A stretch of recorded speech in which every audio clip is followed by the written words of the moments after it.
اہل بیت کی خواتین کو بھی اللہ تبارک و تعالی نے ایسی عدیم النظیر بہادری نصیب کی تھی جو عام لوگوں میں نہیں تھی۔ حضرت فاطمہ رضی اللہ تعالی عنہ ابھی چھوٹی بچی تھی، مکی زمانہ تھا جب ہر طرف سے قریش کی یلغار تھی،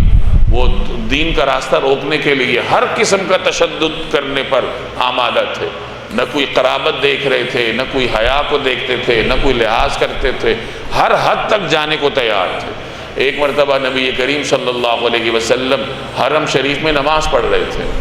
جب آپ سجدے میں گئے تو کوئی بدبخت گیا، عقبہ بن نبی معیط، اور اس نے جا کر اونٹ کی اوجڑی اٹھائی اور لا کر سجدے کی حالت میں نبی کریم صلی اللہ علیہ وسلم کی پشت مبارک پر رکھ دی۔ اب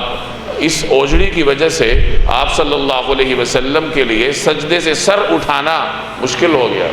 سجدہ طویل ہو رہا تھا۔ عبداللہ ابن مسعود اس روایت کو نقل کرتے ہیں، وہ فرماتے ہیں کہ ہم دیکھ رہے تھے لیکن کسی کی ہمت نہیں تھی کہ وہ آگے جائے،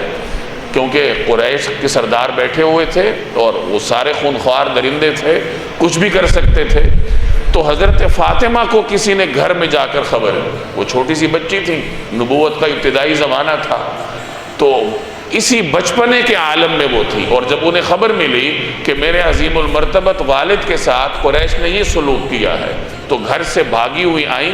حرم شریف تشریف لائیں، نبی کریم صلی اللہ علیہ وسلم کے پاس جا کر آپ کی پشت مبارک سے وہ وزن اٹھایا، وہ غلاظت دور کی، اور اس کے بعد قریش کے اس مجمع کی طرف رخ کر کے انہیں کھری کھری سنائی، انہیں برا بھلا کہا، اور کسی میں یہ ہمت نہیں ہوئی کہ وہ انہیں جواب دے سکے۔ یہ اللہ تبارک و تعالیٰ نے انہیں رعب عطا فرمایا تھا بچپن کے عالم میں۔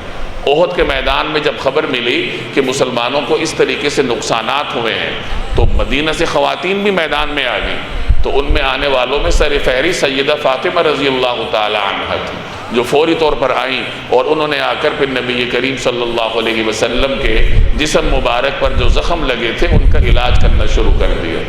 تو اللہ نے آپ کی بہادری کا وصف اس طریقے سے آپ کی اولاد میں منتقل کیا۔